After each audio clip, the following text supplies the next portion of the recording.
Imagine a place that tells a story spanning centuries, where culture and nature intertwine to create something truly extraordinary. That's the beauty of UNESCO World Heritage Sites. I'm Abigail, and this is Global Treasures, the podcast that covers the history, travel tips, and legends surrounding one of the 1,223 World Heritage Sites each episode. These places have been identified as having universal cultural or natural significance that is so exceptional that it transcends national boundaries and is of importance to present and future generations. Welcome to Season 2, where we'll explore the 45 sites that UNESCO added in 1979 together. Thank you for listening to the Global Treasures podcast. We appreciate all of your support, and you can continue to support us by subscribing at Apple Podcasts, Spotify, Podbean, or any major platform. You can also follow us on TikTok and Facebook. Please share this show with others who are passionate about immersing themselves in the rich history of these sites, or who love to travel. We also appreciate it when you leave us a review, especially when it's a glowing 5-star review. Nestled in the province of Brescia in northern Italy, the Camonica Valley, or Valcamonica, is home to the most extensive collection of prehistoric petroglyphs in the entire world. Recognized by UNESCO as Italy's first World Heritage Site, the rock drawings in Valcamonica have captivated archaeologists and historians alike, offering a unique glimpse into human expression across millennia. Specifically, this is the first documentation of prehistoric customs, belief systems, and worldviews, something we're still grappling to understand and further decipher thousands of years later. More than 140,000 figures and symbols have been formally cataloged by UNESCO, though recent discoveries have increased that number significantly. Some estimates now place the total between 200,000 and 300,000. These petroglyphs are scattered throughout both sides of the valley, with a concentration in areas such as Darfo, Barrio Tarme, Capo di Monte, Nadro, Cimbergo, and Paspardo. The majority of the carvings are etched into bedrock surfaces, shaped by glaciers or onto glacial erratics that became exposed following the retreat of the last glacier around 15,000 years ago. These carvings span a remarkable time frame of about 8,000 years, from the Epi-Paleolithic period through the Iron Age. The final phases of the engraving tradition are linked to the ancient Camoni people, who are mentioned in Latin sources. Although the intensity of the carving diminished over time, the practice never completely disappeared. Even during the Roman period, the Middle Ages, and possibly into the 19th century, petroglyphs continued to appear, though, again, far less frequently than in prehistoric times. The carvings range from seemingly chaotic arrangements, while others convey specific themes, such as hunting scenes, combat, and ritual ceremonies. Each figure can be seen as an ideogram, less a literal representation than a symbolic one, intended to capture the essence or idea of the object or scene depicted. These symbolic narratives served celebratory or commemorative purposes, whether religious or later secular. One of the most iconic symbols from Valcamonica is the Rosa Comuna, a mysterious design that has become the official emblem of the Lombardy region.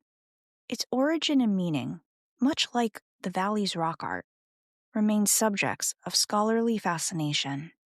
Another iconic carving is what many refer to as the astronauts. This carving is from all the way back to 8,000 BCE, which stands for before Christ or before Common Era.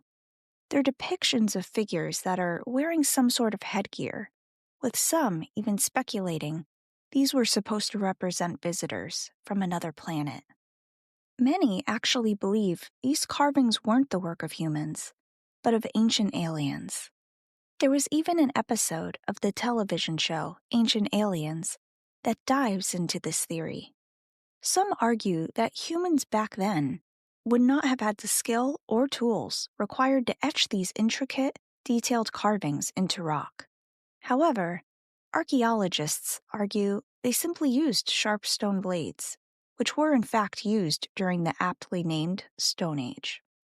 The earliest carvings, dating from the Epipaleolithic or Mesolithic periods, which falls between the 8th to 6th millennium BC, were produced by nomadic hunters tracking herds of wild game. These early figures predominantly depict large animals, such as elk, often shown pierced by spears, an artistic echo of the hunter's prey and their daily life. Similar imagery is visible in the rock carvings of Luine Municipal Park in Darfo Borio, Tarme. As the Neolithic period dawned, agriculture began to take root in Valcamonica. This transformation is mirrored in the art, which features more human-like figures and geometric motifs, such as rectangles, circles, and dots, saturated with symbolic meaning. These carvings likely represent cultivated fields, early settlements, and human figures engaged in daily and ritualistic activities. Comparable carvings from this era are preserved in the Regional Reserve of Rock Carvings of Sido, Chimbergo, and Paspardo. The interpretation of schematic human figures, often called praying figures, has been debated. While traditionally dated to the Neolithic period, some researchers argue these figures may actually belong to the Bronze Age. Domesticated animals such as dogs, goats, and bulls began to appear in the carvings, illustrating the shift from nomadic to a more settled life. As the art evolved, it depicted more complex themes, warfare, and spiritual practices, recording a growing societal sophistication over the course of thousands of years. Modern interest in the petroglyphs of Valcamonica began in the early 20th century. Although the first recorded observation of the engravings occurred in 1909, it wasn't until the 1920s that geologists, anthropologists, and archaeologists began a concerted study of the valley's incredible treasure trove of prehistoric art. Unfortunately, the Nazis began studying them as well in the mid-1930s. They firmly believed Nazi ideologies were represented in the engravings, claiming it was proof of a supposed ancestral Aryan race. As the world's fascination grew, so did the need for historic preservation to keep this site safe. Erosion and weathering are two of the biggest issues because the carvings are located outdoors and battle the elements on a daily basis. UNESCO works with other organizations to preserve them through means such as regular cleanings and by not allowing visitors to touch the art, keeping them safe from natural oils on our hands that can wear away these pristine images. Since then, the engravings have continued to reveal their secrets, telling a timeless story carved in stone, a profound testament to the continuity and creativity of human culture in one of Europe's oldest inhabited landscapes. Now, for those intent on traveling here, I'll provide some tips and ideas for an ideal getaway. The best airport to fly into is Milan Malpensa Airport, and from there, you can take a train to Brescia. You can also fly into Verona Airport and take public transportation as well. It'll take about an hour to an hour and a half either way. I personally would just want to spend a day shopping at the Milan Airport, which is home to some very high-end retailers and good food. Many choose to make Brescia their hub as there aren't many options around the sites. You'll have a wide variety of hotels, bed and breakfasts, homestay options, and even wellness resorts. You can see the links and tools in our show notes that will help you plan different aspects of your trip. There are also plenty of restaurants, as it is one of the largest cities in the Lombardy region. They're famed for their stuffed pastas, usually ravioli with rich meats and cheeses inside. Renting a car is likely worth your while if you're going to visit multiple sites. To see the different rock carvings, you'll want to visit the National Park of Naquane, the Archaeological Park of Sardina Bedolina, National Archaeological Park of the Boulders of Cemo, and the Nature Reserve rock engravings of Cito, Cimbergo, and Paspardo.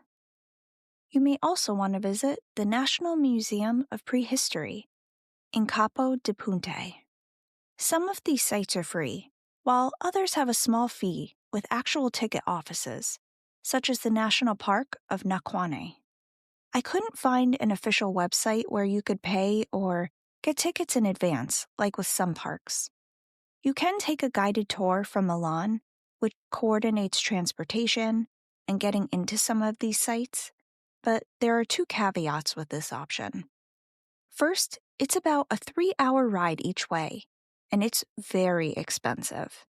However, on the plus side, you will have a tour guide that speaks both Italian and English.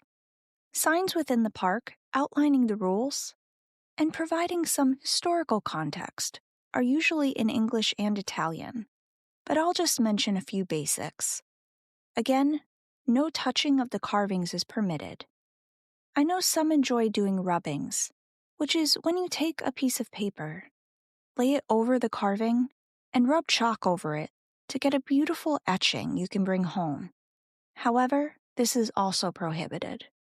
Photographers will have a field day here because this site is so photogenic and truly beautiful.